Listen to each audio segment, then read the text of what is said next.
Welcome on in. Today we are going to be teaching you the basics of Survivor, whether you are a newer player or are trying to get better. Hopefully there are some helpful tips for you. Before we get into it, please remember to like and subscribe to this video, as we are aiming for affiliate on YouTube, and that'll be a huge help. Starting off with the basics, there are 7 gens on the map, and your goal as a Survivor is to complete 5 of those generators and escape through the exit gates, all while trying to avoid the killer. As a Survivor, you can die by getting hooked 3 times, bleeding out while crawling on the floor, or getting moried. For those of you who don't know, mori is an add-on that killers can take to stab you to death instead of put you on a hook. You will have 3 teammates to help you escape, and it is important you work well with your teammates and try to save them if possible. Rule of thumb though is not to rely on your teammates too much. Not all of them are going to be watching this video. Cool, now we know the goals and what to do in order to escape. How does that help me out? Simple, your very first task as a Survivor should be to locate one of the 7 generators around the map. I should mention that this should be your very first task as a newer Survivor. As more advanced players, their first task should be trying to figure out who the killer is and what map they're on. The generators can be difficult to locate, especially on some maps, but the more you play, the easier it'll be to find them. A quick tip to help finding some of the generators is looking for the lights above them to see if the lights or power is on in the area. You can also use your ears to find partially completed or fully completed generators, as they will make noise. Once you have found a generator, there is something you should know. The killer can see all of the generators on the map. They will likely be patrolling by soon. If you are lucky, you will have found a gen long before the killer can find you. One good thing to note is that if you don't want to be found first, it may be worth ignoring the first gen you see and trying to work on one farther away. While you're working on the generator, you will need a plan of action. Look for vaults, pallets, and possible areas to hide in. Figure out what you want to do in order to keep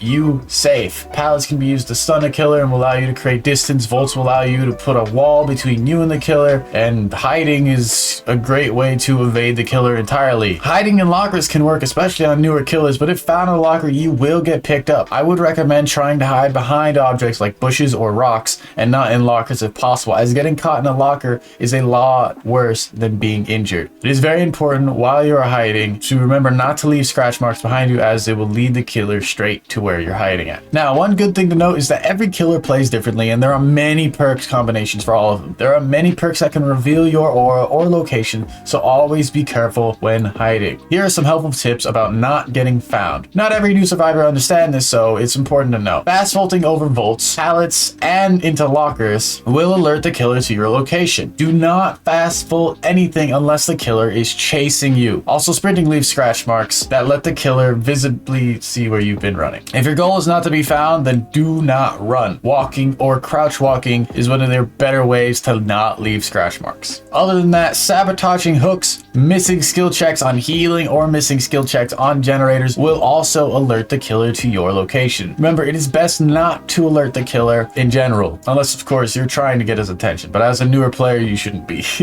So, what do I do when the killer has found me and a chase starts? Follow your plan of action. It may not always work smoothly, as some gens have few loops around them, or the killer came in an awkward direction and snuck up on you, and that's fine. For starters, just remain calm, run to the nearest vault or pallet. Understand that the killer gets faster the longer they chase you. It's called bloodlust, and the more bloodlust they gain, the faster they'll get, so be careful of that. So it is best to gain as much distance as possible away from the killer and to lose line of sight. Gaining distance is super important, as the more distance you have, the better. That and losing line of sight can not only make the killer lose you, but it can also make the killer lose bloodlust, which is extremely helpful during long chases. Once the chase starts, your goal is to distract the killer for as long as possible. Do not lead the killer to your teammates if possible, and try to lead the killer as far away from generators as you can, preferably to an unoccupied corner of the map. When you get injured, you gain a burst of movement speed. Try not to vault or slam pallets once injured, as you will lose some distance from the movement speed when you get injured. It is very important that you do not slam every pallet you see. You can loop the killer a couple of times before you slam a pallet down. Doing this will increase the amount of time you distract the killer. Only slam pallets when you're about to get hit, and certain pallets should always be avoided until later in the game. On the note of slamming pallets, do not sit under a pallet. Many newer survivors will sit under a pallet and wait to stun a killer. Killers will oftentimes swing at the survivors knowing this and get a free hit. Only slam the pallet when you know you're going to get hit. If you don't, if you do have enough space, attempt the loop around the pallet area before you slam it, or run through it and aim for a different looping area. Looping is a challenge aspect to DBD, as there is so many things to learn, things like different fold speed, speeds, different loops, god pallets, how to loop certain killers, when to throw pallets versus when not to throw pallets, looking behind you while running, watching the killer's red light. I won't go over all of that in this video, but if you do want to see a looping guide in the future, let me know in the comments below, as I would gladly make one. Some more important things about looping. If your teammates are near, falling under a pallet can be a solid play,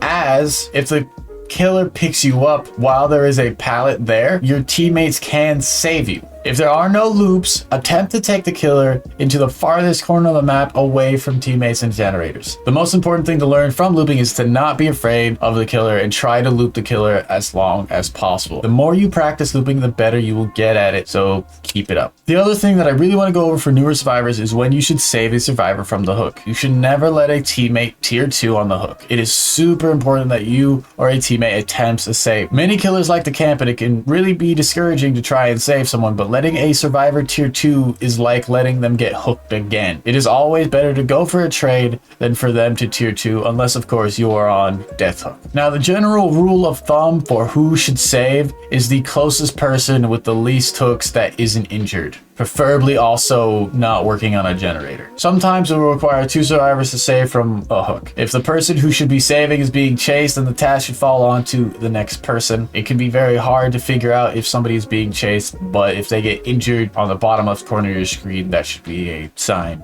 that you should probably save them. A few tips with unhooking survivors. If possible, never unhook a survivor right in front of the killer. Let the killer walk away from the hook first. Only unhook in front of the killer as a last resort. The killer can and will pull you off of the hook if you are trying to save your teammates in front of them. Unless you know the killer is busy, do not heal directly under the hook. Healing under a hook is generally a bad idea, and the killer is very likely to come back and return to it. So if possible, avoid doing that. Move to a different location first and then heal. Once you get a bit more comfortable with the game, there are other ways to save your teammates. Sabotaging a hook can make the killer look for a farther away hook and possibly allow your teammates to wiggle out. Flashlight blinding a killer or pallet stunning a killer that is carrying a survivor will make them drop your teammate. Even blocking the killer from placing on the hook and taking a hit can allow a survivor to wiggle out of the killer's grasp. All of these actions are a bit risky and will not work all the time, but I encourage you to try them out in practice, as they can be very useful when saving teammates. This tip is very important for newer players. Do not 3-gen yourselves. 3 generators in a relatively close location is what DBD players like to call a 3-gen. Leaving 3 gens for the last 3 generators that are close to each other means that the killer will be able to camp and patrol those generators very easily. It requires a lot of teamwork and game sense to break a 3-gen, so breaking them early on is a must. It is very simple. When you have 2 to 3 gens left, try to find generators that are close to each other and attempt to complete one. Destroying one generator or group of 3 gets harder and harder as the game goes on. So we avoided 3 gems, looped the killer, and got all the generators completed. Now what? Time to open the exit gates. Not every survivor knows this, but it is very important not to fully open the exit gate unless everybody is able to escape. 99% the exit gate door, and only open it when everybody can make it out. You can find the exit gates by paying attention when the gens pop up or looking at the walls of the map for them. Once you open the exit gate door, a timer will appear on the screen. If you do not make it out before the timer hits 0, you will die. It is best not to open the gates to give as much time to your teammates as possible to escape. Another tip would be not to stand in front of the exit gates once you 99 it, as the killer will likely patrol and force you out. Alright, next up, before you go into a match, always make sure to have your loadout completed. Perks are a vital part of DBD, and not having them leaves you at a severe disadvantage. That goes for items and add-ons too. There are several free survivors with powerful perks. Use those perks to your advantage. I'd recommend starting out with Meg for sprint burst and adrenaline, maybe David for dead hard. There are many survivors that can help your playstyle as well. Feel free to experiment, learn the best perks, and play around with them as much as you want to. I will likely do another perk video in the future to explain how they work and what perks you should run for your playstyle, as well as what perks are very OP or underpowered. Thank you for watching and staying to the end. Here is some last seconds tip for you. Always be doing something. When 3 survivors escape or die, the hatch will spawn as an alternative way out. Keys can open the hatch when closed. Avoid the basement as much as possible. And please, for the love of God, don't hide all game, and at least try to do a generator or something. I'm so tired of Claudette's hiding in the corner of the map.